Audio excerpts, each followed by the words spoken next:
I have a little timer. I don't know how to get it started or whatever, just to kind of make sure I'm doing okay. So here today, my name is David Fabricius. I work at Corp back in Redmond, and we'll talk about messaging collaboration.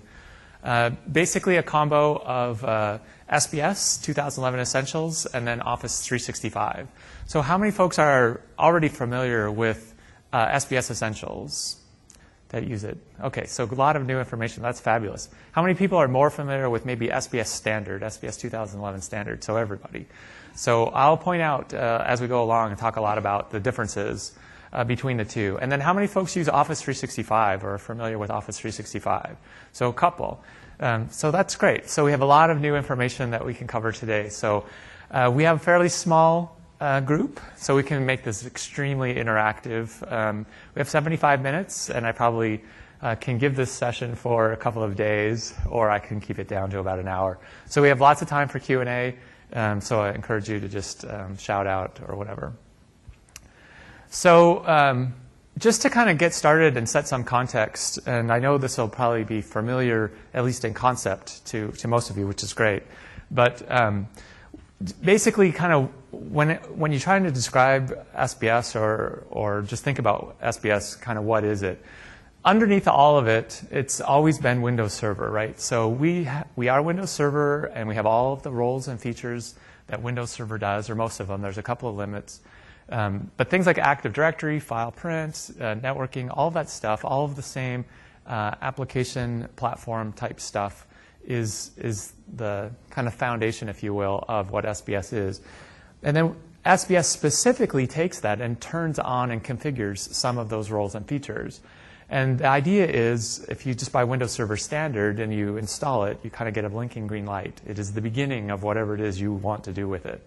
But with SBS, we know that this is going into a small business environment, and so you can make some assumptions and install and configure the roles and services that make sense and set them up according to best practices for that small business environment. So as an example, we know you will need Active Directory. So we'll go ahead and install that and configure that. We'll ask just a couple of high-level business questions like, what's your company name? And go from there. So that's the first level of kind of the value prop. And then the final layer is the unique capabilities that SBS then brings to the table. So things like the kind of consolidated administration experience, which is the admin console in SBS Standard, called the dashboard in SBS Essentials. In Essentials, introduced PC backup, so a very popular feature in terms of being able to fully protect all of the PCs in the environment, keep that data centrally located on the server, so you could then back up the server as a way to get everything in the environment, and then to be able to do that full, like a bare metal restore of the client. So obviously being able to get back files and folders, but even if like the whole hard drive crashed or something like this, you can restore that whole PC from its backup. And then making health monitoring easier, making the remote access easier. So remote web access in the older SBS, it was remote web workplace, RWW. Became RWA because we can't leave a good name alone. And that ability to get at your shared folders, to be able to connect to your PCs in the environment and things like that. All of that stuff then is the final layer of what makes SBS what it is. So again, just build Windows Server, turn on some of the Windows Server features, and then put the unique capabilities on top. And so one of the things, of course, that we'll talk specifically about today is the Office 365 integration. So kind of given that as a level set, and then when we look at Essentials, and this is, I don't know to spend too much time on this, we'll try to keep this a little bit more on the technical side than the sales and marketing side, but Essentials being really that first server offering, specifically targeted at entities that have up to 25 users. So a little bit different than Standard, which has a licensing limit of up to 75 users.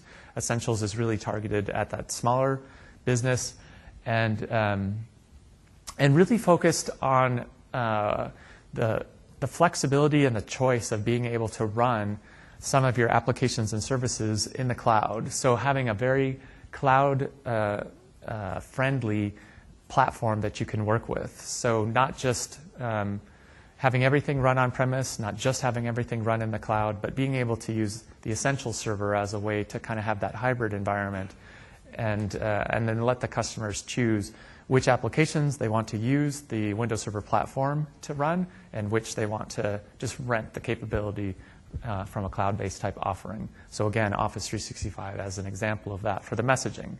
So that's another key difference between SBS Standard and SBS Essentials, is that with SBS Standard, Exchange Server is integrated as a component product. So you always buy Exchange Server when you buy SBS Standard, whether you want the cloud feature or not. With SBS Essentials, then you have the choice. You can use something like Office 365 for mail, or you could put Exchange Server side by side with Essentials on a second server to keep everything on premise. So that's kind of one of the key differences, and maybe one of the biggest key differences between SBS Standard and SBS Essentials.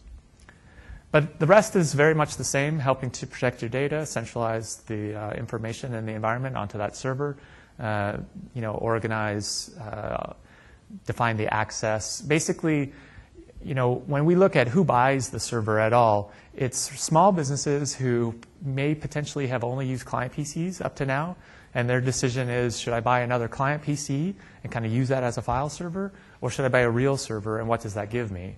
And so Essentials, we think, is a really good first server to get into because it gives you the remote web access, the remote capabilities. It gives you the idea to better protect and to centrally protect your data. It gives you the ability to secure and to control access to sensitive information and all of these things that a server can do that the client PC doesn't really do.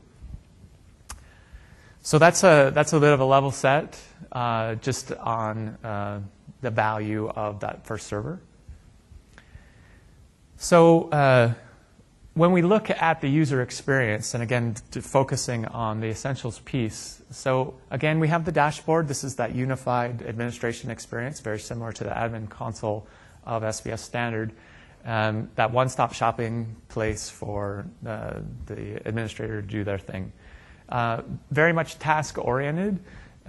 We want something that's easy, not just for the customer, but even for the partner to do, have a consistent experience. But it also kind of abstracts a fair amount of stuff so that very simple day-to-day tasks could be done by the customer if they feel comfortable with that, or it just makes it easier, again, to kind of bubble up and see the whole health of the environment and everything that you kind of need to do. On the client side, then we have the Launchpad, which for the end user is just an easy place to go as a jumping off point for everything that they might want to do.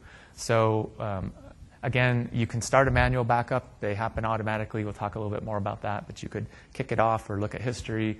You can, if you've got your laptop, you're on the road, the Launchpad is a very easy place to kick off the remote access. And of course, getting access to the shared folders or just finding them quickly. There's many ways that you can interact with the server. The Launchpad is just one kind of quick and easy way. And then a quick look at the remote web access and what that looks like in the environment. And this is really a picture of Standard, but we'll take a picture. We'll take a look at what RWA looks like with Essentials right now. So again, basically the idea is, if you're going to any of the other sessions here at TechEd, one of the key pillars that you're hearing, that you may be hearing, and I congratulate you if you haven't gone through the whole pillar thing for Windows Server 2012, since we do that over and over. But one of the key things is this modern work style enabled. So we know that people like their smartphones, like their tablets. They want to be able to work when and where they want to. And being able to connect remotely via the internet to get at their information is a key aspect to this kind of modern work style. So through RWA, then, you have the ability to connect to computers. So this is something that we've been able to do with SBS Standard for quite a while. We can continue to do this, obviously, in the ongoing products.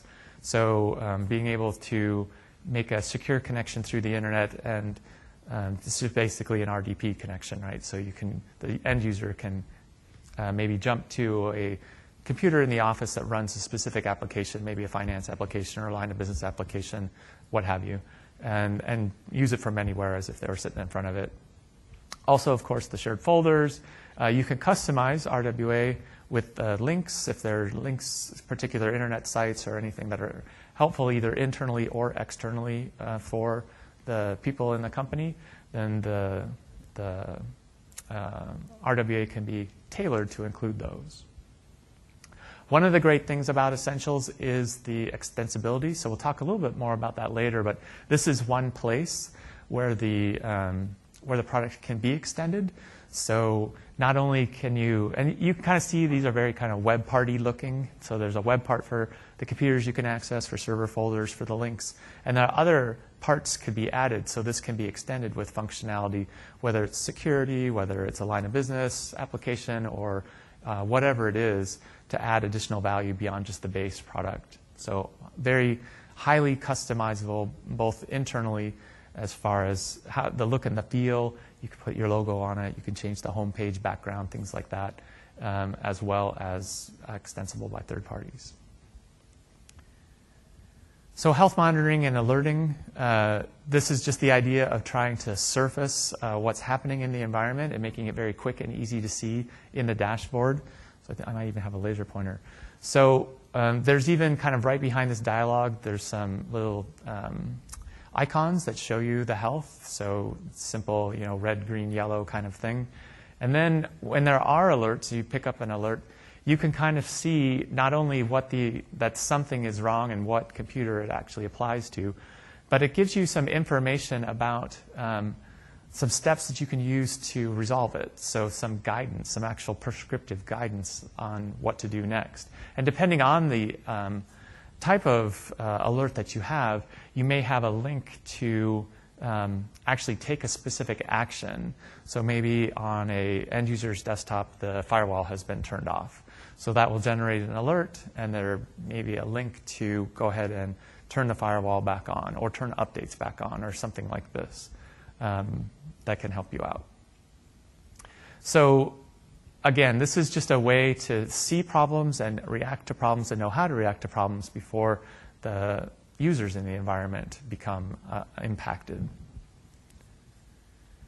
Server backup, again, just centralizing the data protection of the environment. So I don't think a lot of new news here. Obviously, we can restore individual files and folders as well as the full server. And in certain OEMs will offer a headless device, and they'll offer an ability to get back to kind of how it came right from the factory kind of thing. But even more exciting than that is really the client backup piece. So this is the new piece in Essentials that Essentials 2011 brought to the table. And the idea to back up all the computers can be done on a nightly basis. You could change the retention policies, so how many you keep and how long you keep them. But the idea being that you can fully restore, just boot the client from a client CD, client recovery CD that comes with the product, and it will go find the Essential server. You can pick which computer you're backing up and then what day you want to restore from, or which computer you're trying to restore, and which date, and then load it back completely. So in a small business environment, I think this is really helpful, especially because in a lot of cases, it's kind of a hodgepodge of different types of computers. There's no real standardization at this scale. So being able to restore the data is nice, but any of the applications that were put on the machine, any of the configuration, user settings, throughout the whole PC, it's much easier to be able to restore the whole thing and get going again than to reinstall the operating system, put the files back on, and then kind of reinstall and reconfigure all the apps. So a very cool, very popular feature. There's even support for Mac clients. So in terms of the health, in terms of being able to back it up centrally to the server, there's support for joining the Macs into the SBS environment. So that is probably not the largest feature that's used, but where it is, it's nice to have that inclusion. So see heterogeneous operating system support even at the small business level. So we've got that hot button covered.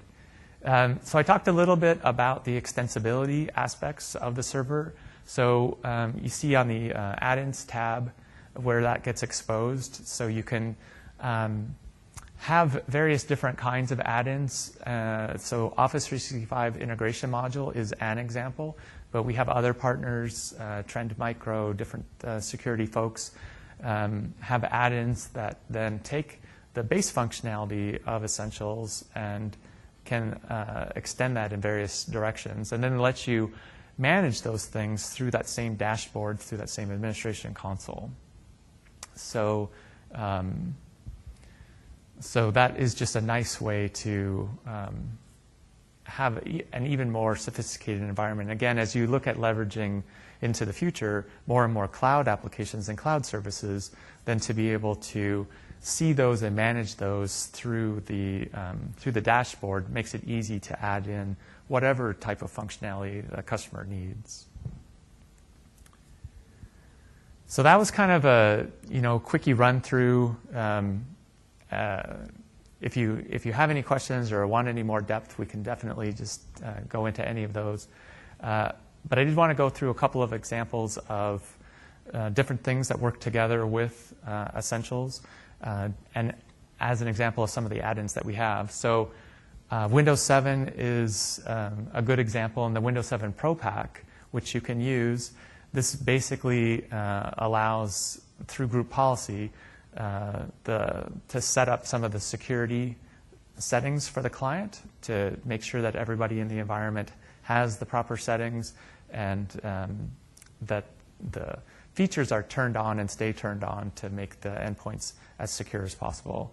So, in the case where maybe the employee goes home and say their 13-year-old son wants to play some kind of online video game and they're getting problems getting connected because of whatever the firewall is blocking them. So they just turn off the firewall, play their game, and of course, you don't know kind of thing.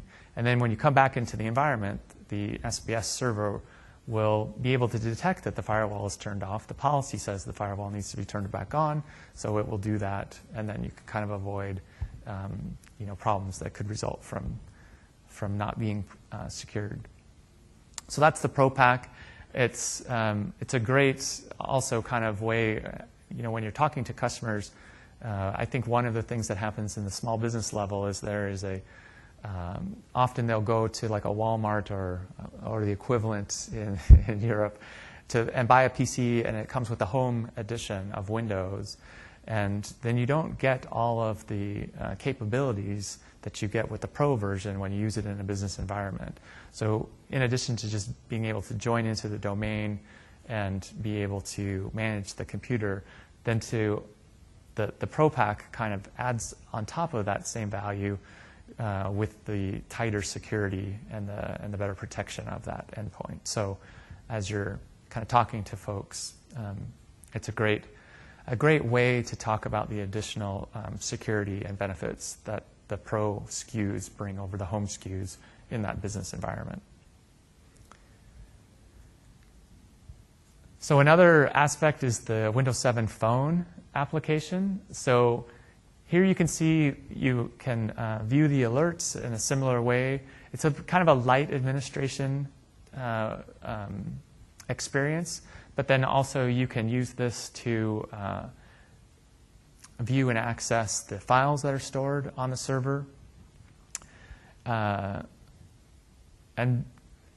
I don't necessarily want to read all the little bullet points to you, but this is a great way, again, to have the kind of the on-the-go, as we talked about the modern work style. So not just for the end users, but even for administration of the server. You want to be able to not wait until somebody is complaining about something and calling you, but to be able to kind of from anywhere see the status of the server, make sure it's healthy, and be able to see the alerts and potentially even respond to the alerts. From here, you could jump off if needed. You could use remote web access to get connected to the server and do whatever fix is appropriate in order to keep the environment healthy. So I'm sure all of us have smartphones, so we wanted to make sure that the experience of administering and using the server extends to that phone endpoint. Okay, so at that point, kind of refocusing in on Office 365. And so when we look at why Office 365, then just kind of backing up a little bit and looking at the needs of these small business customers and what they're trying to do and what they're trying to accomplish. So like most of us, they've got a ton of work to do every day and want to kind of keep that as contained as possible into a normal 8-hour working day so that they have real lives and things like that. They really, when you talk to small businesses, it's all about the productivity that they can have. They want to protect their data. That's probably number one. They also want to be more productive. They want to save costs, and they want to enhance the business value. They want to, if they invest in some kind of IT spending, whatever it is, they want to be able to get some value out of that and be able to see that happen. And they want it to work. They don't want to have to keep messing with it or keep calling somebody for support, whether that's you or an ISV type vendor or whoever it is. They want a service that is reliable, that somebody can take care of for them. So Windows Essentials combined with Office 365 really helps to get the best of both worlds in terms of being able to have that server that helps you protect your data on premise and gives a lot of functionality then that runs in the cloud.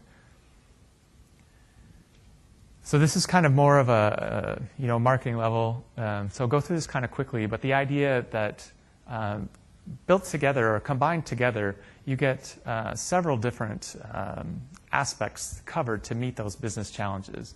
So being able to safeguard the work of the customer, being able to be more productive and get more done, to be able to more easily collaborate using these tools that Office 365 provides, as well as the centralized nature of data stored on that server, and having a flexible environment that they can combine the two together and reduce the overhead of maintaining this solution.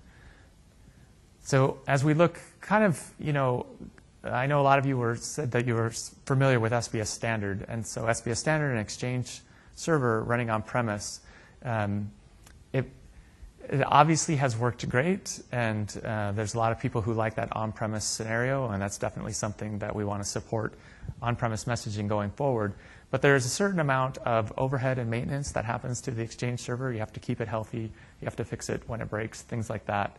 So being able to move some of the workloads into the cloud and have the high-end or the back-end maintenance be taken care of adds quite a bit of flexibility into what the small business can decide to consume or not consume in terms of IT infrastructure. One question that I get fairly often, so this is quite a bit of an eye chart, but hopefully it highlights kind of the concept. People want to know, should I run my stuff on premise or should I just run everything in the cloud? What's the right kind of way to go on that? And what I like to kind of point out is that SBS Essentials and Office 365 do some different things, and they're extremely complementary in what they allow you to do, so that together they really kind of do the whole scenario. So things that work better on-premise are things like data storage. It's kind of expensive. The more and more stuff you put into the cloud, you have to keep paying for that. But it's pretty cheap to expand storage capacity locally on a server. Also, we kind of mentioned the idea of being able to fully back up both your server and your PC, being able to do full bare metal restores of the server and all the PCs in the environment. Very hard to do if that kind of stuff is in the cloud. But at the same time, with Office 365, then you can do things like the chat and the online presence with Link. So very few small businesses today implement like a communication server infrastructure. It's just expensive, it's complicated to run, but it's just a piece that you get for free or as a component product, let's say, of the Office 365 environment. The idea of having web hosting integrated, having the online exchange so that the whole exchange infrastructure is managed and maintained and updated and patched by somebody else, and you're just consuming mailboxes as you need it. So really, the two combined is a really nice end-to-end solution. So when you think about customers, it tends to go both ways. So if you've got somebody who is interested in online messaging, who's interested in Office 365, then you can then have the conversation, the follow-up conversation that says, well, if you introduced Essentials instead of using another PC as kind of your sort of PC as a file server, then you get all these other things that complement that Office 365 offering. And conversely, if you start with the idea that the first server, they kind of buy into the idea that the first server is beneficial to them, then you can kind of complete the picture with the cloud-based messaging and the cloud-based offerings of Office 365 to do the messaging pieces that Essentials doesn't do by itself. So I see these as very complementary offerings. So let's then dive in a little bit more specifically to the Office 365 integration module, what it does and what it allows you to do. And before I kind of go into this, I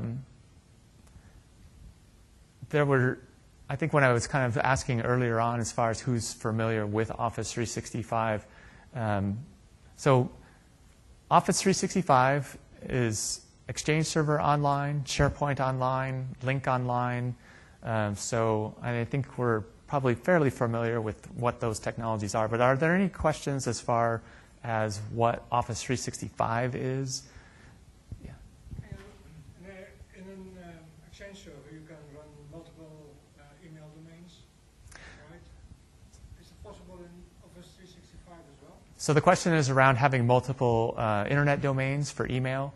And in like SPS standard, you could have multiple email domains configured in the Exchange server. And Office 365 will also let you have multiple internet domains. So one of them will be primary, and that will show up in the dashboard and things like that. But you could have more than one email domain. So when you look at the integration module and what this does, it really makes it easy to combine the two together and give you, again, that kind of integrated management experience of being able to see right in the dashboard what's going on with your Office 365 subscriptions. So you still have the same kind of links out to the, Office 365 website for things like billing and managing the subscription term and things like that. But you can see inside the dashboard, and we'll have a bigger picture here in a second, of how many licenses you have, when is your subscription due to expire, what is your primary internet domain, things like that, as well as some tasks that let you fully configure the experience. It lets you synchronize passwords. We'll take a quick look at how this works. And it really makes it easy to manage kind of that DNS. So like for the email flow and the remote web access flow, to make that user experience very consistent and seamless across the two offerings, whether they're accessing resources that are local to the Essentials server or whether they're accessing resources that are in the cloud through Office 365. So there's like 5 major areas of functionality that the integration module provides, from being able to very simply configure the Office 365 service to having a unified identity. So the user only has to have one username and password that they use, again, to access resources no matter where they live, and use the same password. Being able to have that same business persona, if you will. So your website, www company name, your username at companyname.com or whatever it's going to be, and having the remote web access have that same, remote.companyname.com or whatever top level domain your country is appropriate for. And then again, providing that at-a-glance view of the subscription details. So we'll look at some of these different things. And I will do a demo too, so you don't have to just look at slides, but yeah. Do the user have the same user interface also in Intune, in V3, in the new version? In the new version of Intune? So we don't have an integration module for Intune at this point. This is just with Office 365. But that's a great question and a great kind of future direction. So when you come in to get going with Office 365, once you've installed the integration module, then you go through a very quick configuration session or a wizard, and this will let you either get started with subscribing if you don't have a subscription, or starting a trial subscription if you just want to try it out. Or if you've already got a subscription, then all you need to do is provide the credentials that you've set up for Office 365, and then it will be able to use those credentials to go ahead and manage the interaction between the Essentials server and the online service. Once the integration is set up and the configuration wizard is complete, then you can manage your local user accounts and associate them with mailboxes in the Office 365 environment. So you can manage that same user across the two different places, again, on-premise or in the cloud, through the same user management interface in the dashboard. So again, making it seamless, and it's a very similar type of experience that SBS Standard has when Exchange is running on-premise. For the password sync, really it's a very straightforward kind of idea, but what we want to avoid is the situation where a user has one password for the cloud and a different password for their local resources, or a different name that they have to use. So we make it very easy to capture password changes that the user makes to the local environment. So the way it works is that you would set your passwords for the Essentials server, for the Windows environment. So you hit Control-Alt-Delete and you change your password. So you set your password to whatever.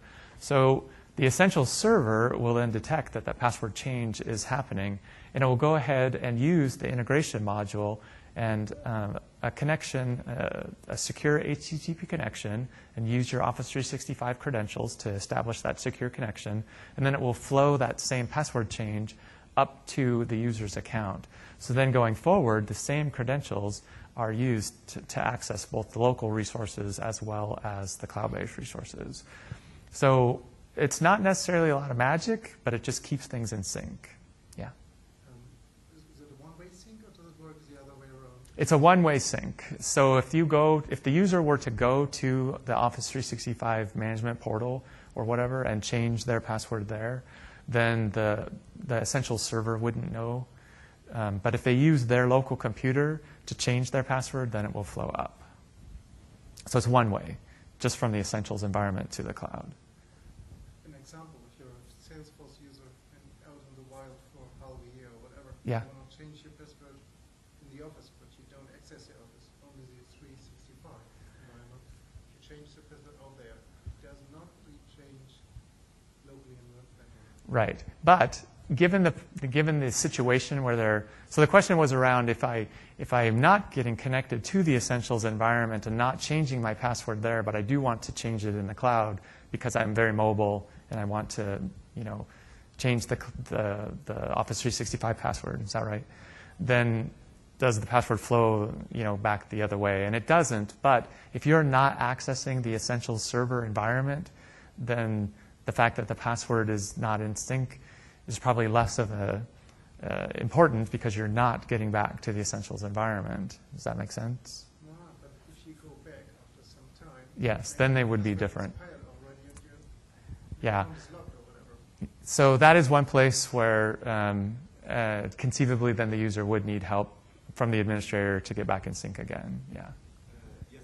If someone changing the Office 365, then when you change it on the SBS, it will be overridden the same way? That's correct. So say the passwords are out of sync. It's blue on the Office 365 and it's red on the Essentials, and then the user comes in and changes their password on their Essentials client to green or whatever, then it would flow up and both the Essentials and the Office 365 then would have the password green, as an example. Yeah.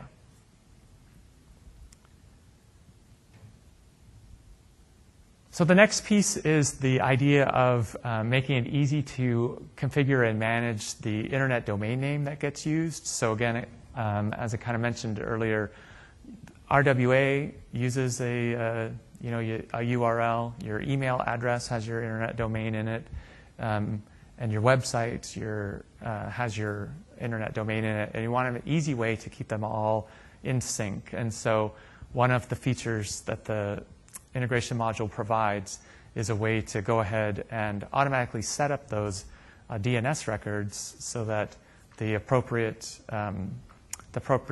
host, so like remote, will point to your local server, your mail records will point to Office 365, your www address will point to your website in the cloud. So we'll take a look at this in the demo in a little bit more detail, but just the idea that you want to have, Sally at contoso.com, and she also goes to remote.contoso.com to get at her files and her documents and things. And then finally, just a bigger view of the at-a-glance view of the Office 365 subscription. So again, we can kind of see what company information was set up, what your domain is, what your primary domain is. It's a very sensitive little clicker here. How many licenses that you have, when your subscription, what plan you're on, a P plan or an E plan, and the date that it's going to expire, as well as giving you some links to go ahead and go to the Office 365 management portal for the tasks that you need to do there, like billing and stuff. Yeah. Does this add-in works in a Windows Server Standard or just for small business? So the question is, does this work with Essentials only or SBS Standard as well? No, Windows Server. Or just Windows Servers, Windows Server Standard. So this is only going to work with SBS Essentials, which has that extensibility model that it leverages to run. So yeah, so we have some value-added features over Windows Server Standard. So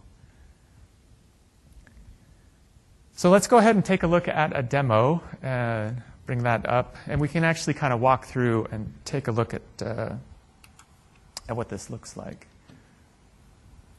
In between, regarding that question, Yep. I realized that, or I recognized that there was an Office 365 enterprise agreement possibility. Some special licenses, whatever. How do you manage these if there's no extensible end-to-end stuff for normal server environment? Is there no special module that you can make use of? So if you have Windows Server Standard and you want to use it together with Office 365, Enterprise agreement, yes. yeah, whether it's enterprise or standard or data center or whatever, is there any kind of this interface glue, if you will?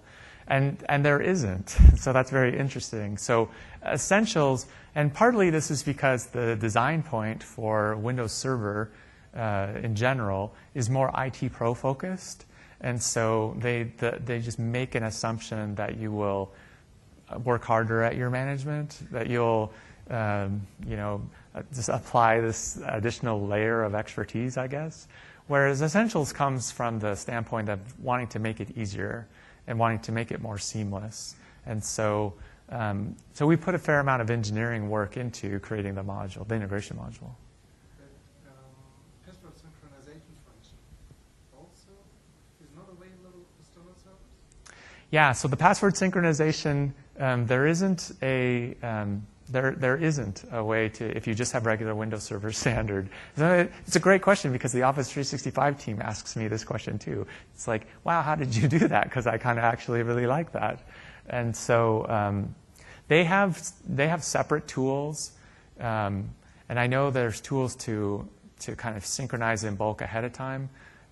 If Rong were here, who is the PM for our this feature area, he could tell you more details, and I can definitely follow up with you. But this level of integration is something that's unique to the SBS Essentials environment. So let's walk through kind of what this looks like. I'm going to have to hide behind the podium because I need to touch the keyboard here. But when SBS 2011 Essentials originally shipped, the Office 365 integration module was a separate download. With the introduction of UR2, or the Update Rollup 2, that was actually integrated into that update.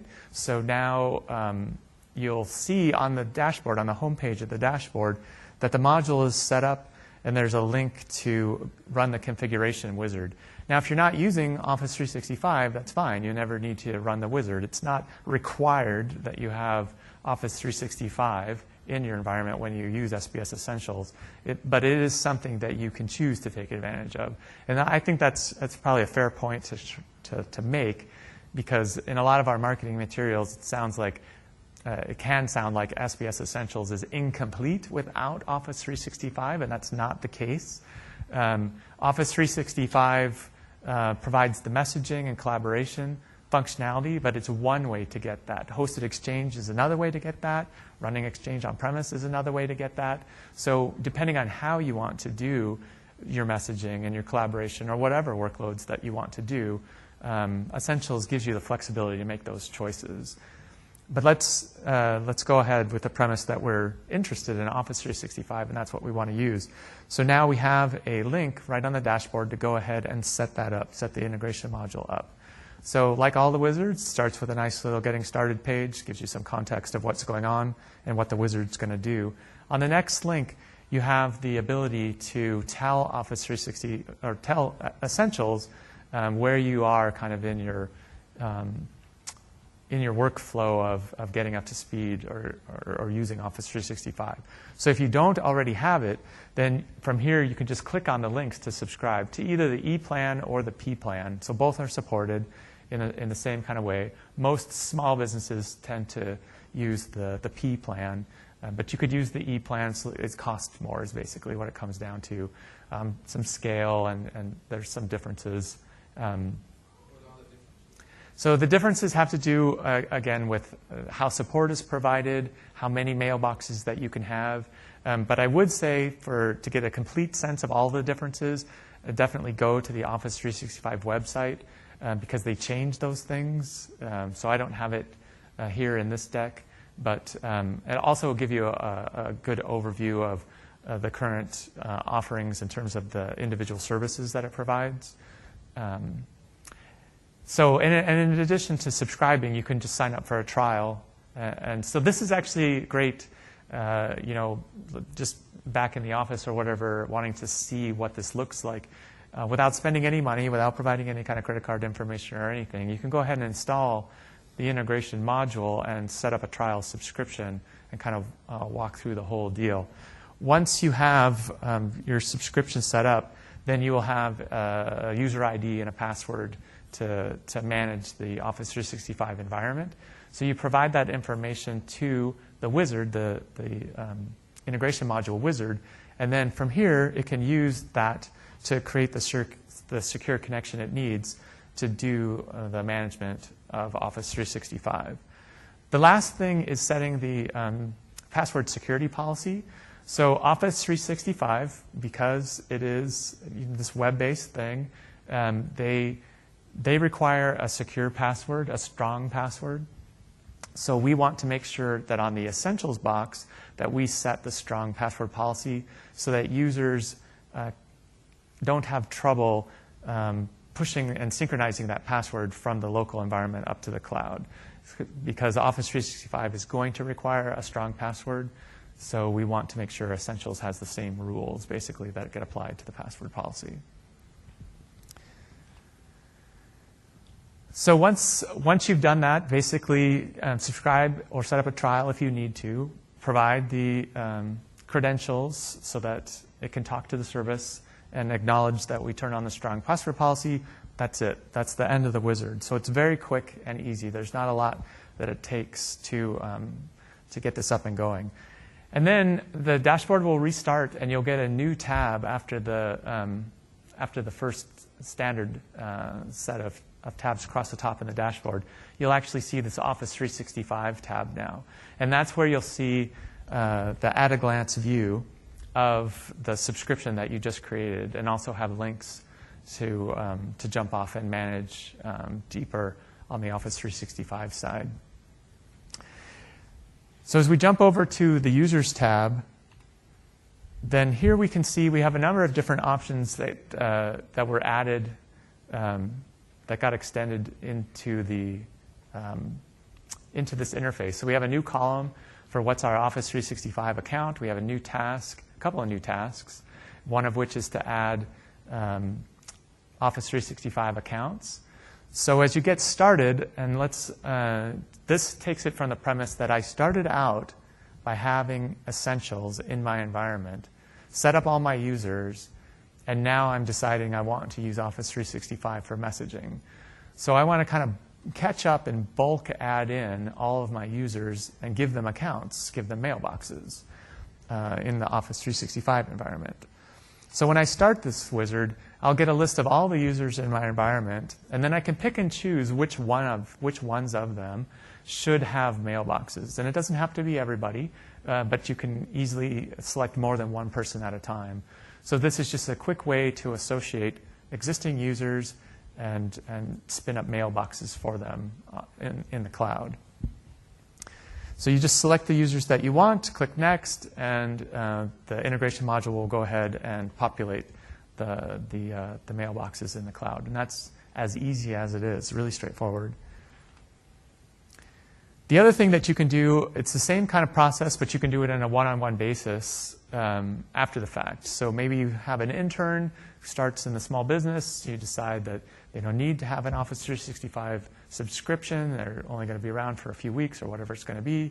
But then they become a full-time employee, and so they do, or you change your mind or whatever, and you do want to give them a mailbox. So you can quickly just one-on-one assign, just highlight the user that you're interested in. In this case, I'm just highlighting the admin user, and say that you want to assign them a mailbox. This similar kind of page will come up, wizard page will come up, and you can either create a new account if there is no mailbox in Office 365 for this person, or if on the 365 side, on the Office 365 side, you had created a mailbox beforehand, before creating the user, you can pick unassociated mailboxes, unassociated 365 mailboxes with this local user. So in this particular case, you can see I had an admin account, and you get one kind of by default when you're setting it up, an admin account for my subscription, and I just want to associate that with my local admin account in the Essentials environment. So it's basically the same operation. One is bulk and one is kind of one-on-one type thing. Another scenario is just you're adding a brand new person into your environment. So just the add user wizard. So for the most part, it's the same wizard, starts out the same. You fill out just some basic information about the user. Again, this in the SBS environment, this is all about making it simpler to do. So this is a little bit more streamlined than the adding a user in like the SBS or in the Windows Server standard type of environment. So we just fill out some basic information, username. It'll fill out a default account name, which of course you can tailor, username, password, and set a level of access. So typically standard or administrator to keep things simple. You set which of the shared folders that this person should have access to and what level, whether that's read-only or no access or read-write. And then you come to a new page in the wizard that the integration module added into the environment, and that is, do I want to assign an Office 365 account? So this looks astonishingly familiar to the one that we just looked at for associating user accounts, because you can do the same kind of thing. You can either create a brand new account, which is a typical case, right? You create a brand new account in your local environment and you want to give that person a brand new mailbox. Or you could assign, again, if they had an Office 365 account already. And this may be the case if you are kind of going the other way. I mentioned that you could start with Essentials or you could start with Office 365. Let's say you started out with Office 365 and you have a bunch of mailboxes in the cloud and you're introducing Essentials as a local server, then you would do more of this assignment type thing where you're creating Karen's local account and you just want to assign Karen to her existing Office 365 mailbox. And you also have the choice of not assigning a mailbox at all as you create a new user. Again, in that kind of scenario where maybe you have an intern and they don't need a mailbox, you can skip that altogether. And then the Add User Wizard finishes. This is the same screen, allowing you to set up your remote access settings, and then the Add User Wizard is finished. So very, very kind of straightforward in terms of managing that identity, whether it's for access to local resources or access to cloud-based resources using the dashboard. And there's a few different scenarios because you can kind of come at this from a couple of different directions, but the flexibility to kind of hit all those different kind of paths. So the last part here, going back to the Office 365 tab and your kind of at-a-glance view, and some of these additional management tasks that you have, configurations tasks that you have, we'll look at how to link a domain, that internet domain, to Office 365. And there's a couple of different ways that this can be done too. So as the wizard starts out, again, we get this getting started and a link to some help. And then it will kind of query the environment to find out where you're at. So if you've already turned on your remote web access and you already have your domain configured, then there's very little that the wizard's going to need to do to complete the process. There's also a couple of different ways that you could have configured your internet domain. So you can configure your domain manually. You can also use one of the SBS registrar partners to automatically keep your DNS configured. So if you do use one of the registrar partners, then in a similar way that the credentials that you provide for Office 365 let you manage between the Essentials environment and the cloud environment, if you use one of the SBS registrar partners, then you provide Essentials with the credentials for your internet domain registration, and it can update your DNS records automatically. This is really nice, especially in environments where, say, the small business is using kind of a consumer-grade type of connection, and they're getting a dynamic IP address.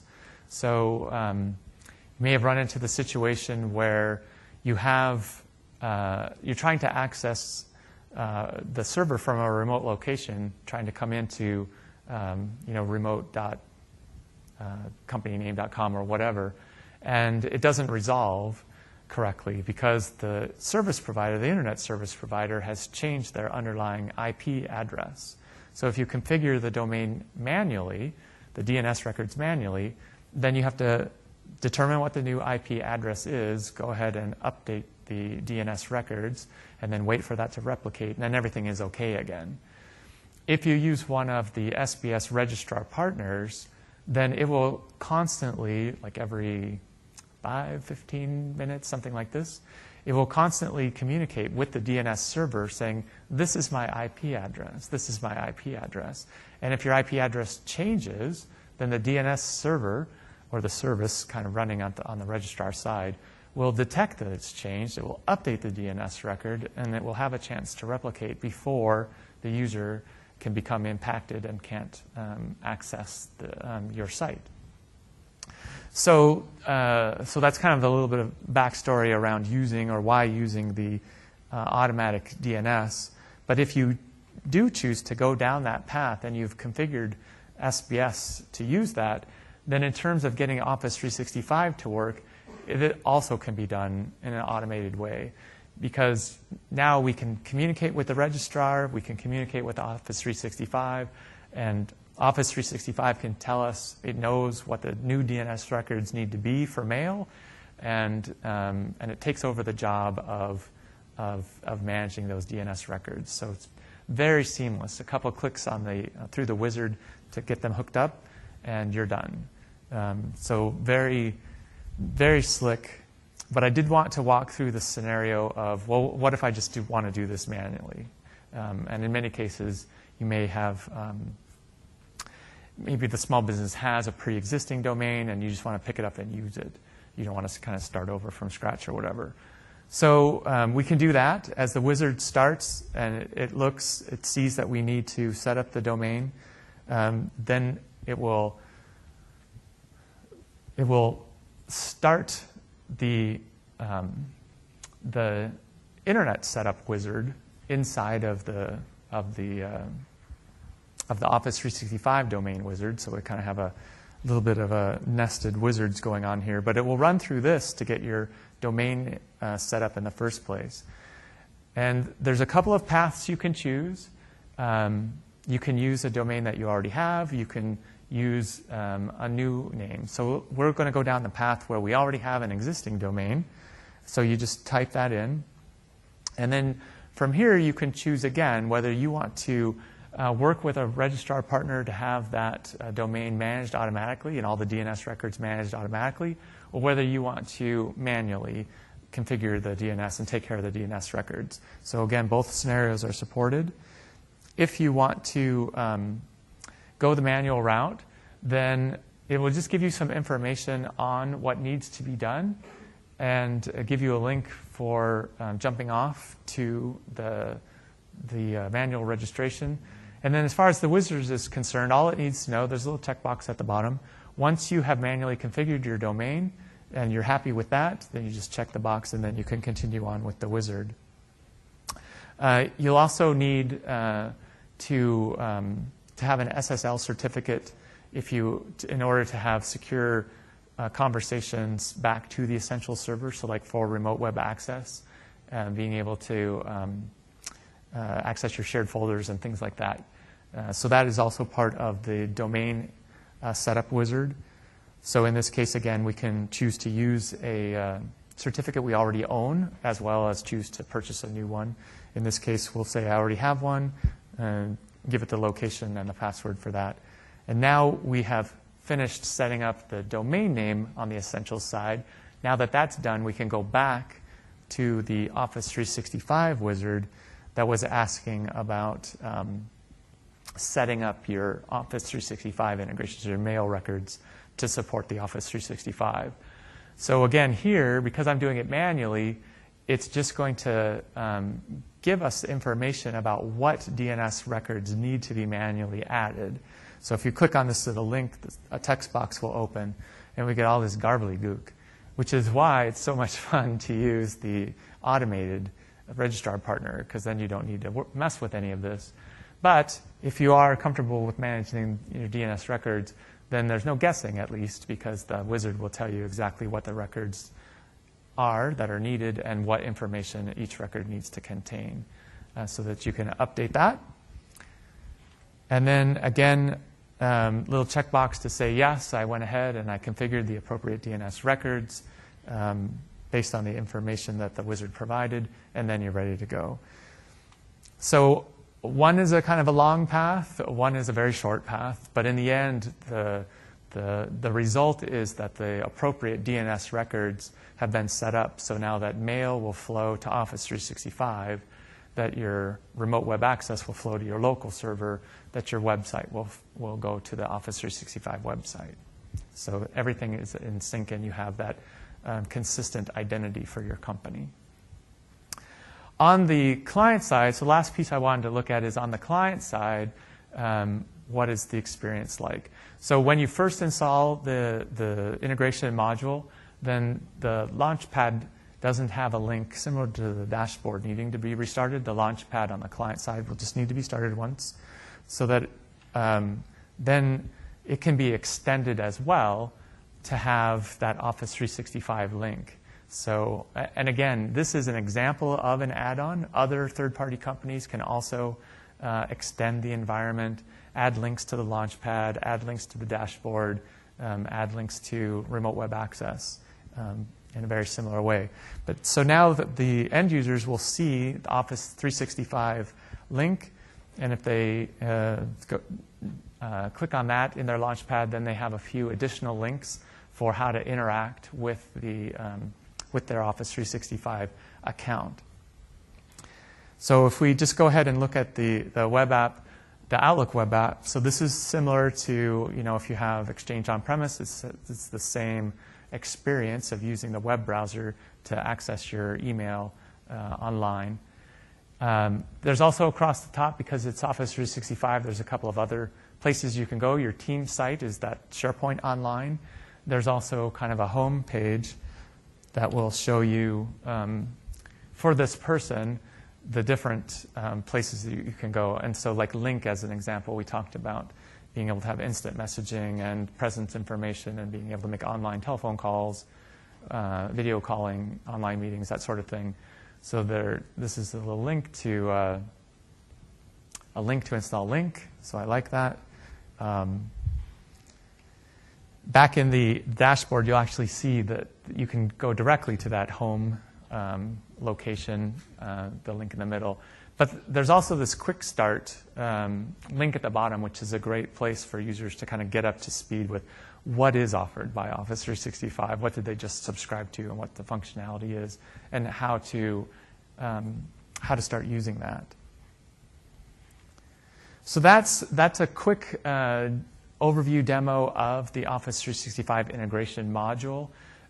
One thing that I just wanted to point out too is, so I kind of showed using the website, and when you log into the website, again, you use your same credentials. So if I'm David at contoso.com on the server, then I'm David at contoso.com in Office 365. My password is green locally, my password is green in Office 365, and they kind of stay in sync. Another aspect, and I don't necessarily have a great picture of it or whatever, but depending on how familiar users are with kind of logging in a Windows environment, we may all be familiar with the idea of domain /username and then your password, so Contoso whack username password. But having installed the Office 365 integration module, you can actually use more of an email address style. So it can be David at contoso.com as my username in the Windows environment, and then my password. And then when they log into Office 365, they would also use, David at contoso.com. So just use your email address as that consistent identity. And so from an end user perspective, that may be more obvious to them that it's all the same. So they have the same user identity, they have the same password in both places. Again, making it very consistent. Similar like in Windows 8. Yes, very similar to like Windows 8. Yep. Will Windows 8 connect to SB as well? SBS, So will Windows 8 be a supported client in an SBS environment? And yes, that's something that we'll see probably in the next update rollup. That's coming. Yep. Okay, so let me switch back to my slides. I think I probably just have one more.